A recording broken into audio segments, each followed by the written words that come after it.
नमस्कार, मी वंदना बोलत आहे. वंदना रेसिपीमध्ये आपल्या सगळ्यांचं स्वागत आहे. मी आज ही शिमला मिरची भरून करणार आहे. त्याच्यासाठी लागणारं साहित्य आहे ते बघून घेऊया.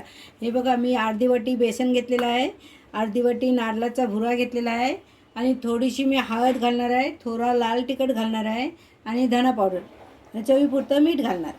ते आता मी तुम्हाला भरून दाखवत आहे. हे बघा, मी 1/2 किलो मिरची आहे, धुवून स्वच्छ धुलेली आहे, उभी चिरून पण घेतलेली आहे. हे बघा, आता मी तुम्हाला ही भरून दाखवणार आहे.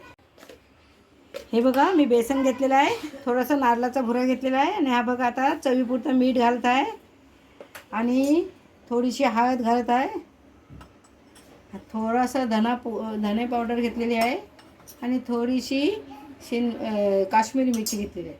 आणि आता मी अशी एकजीव करून त्यांना छानपैकी भरून तुम्हाला दाखवणार आहे. हे बघा, मी असं भरते मिरची, तुम्हाला भरून दाखवत आहे. अशी जाम भरून घ्यायची दरपून आणि मग आपल्याला त्याला सोडून घ्यायचे. हे बघा, तेल गरम करायला ठेवलेलं आहे, 1 चमचा तेल घातलेलं आहे. हे बघा, तेल 1 चमचा घातलेलं आहे ना. अशी भरून घ्यायची ना, अशी आपल्याला हे करून घ्यायची, वाफावर हे करून घ्यायचे. हे बघा, आपला मसाला भरून झालेले आहे. आता तिला झाकण ठेवून आलटून पालटून करायचे. आता मी घातलेली आहे, 10 मिनिटांनी पालती करायची. हे बघा, एक बाजूची पलटून झालेली आहे, आता मी दुसरी बाजू पलटत आहे. हे बघा, आपली भरली मिरची तयार आहे. ही बघा, आपली भरली मिरची तयार आहे.